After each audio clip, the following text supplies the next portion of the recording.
guys, welcome to my student children. Student children.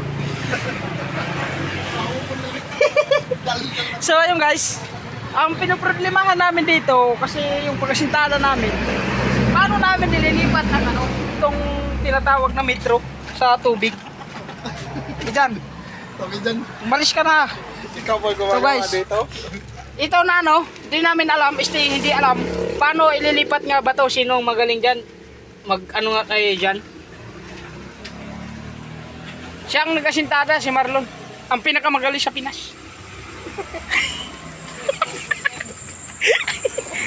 So yan guys, so ako si Kuan alias Kuya ng Barangay Santander, Bubong Northern Samar.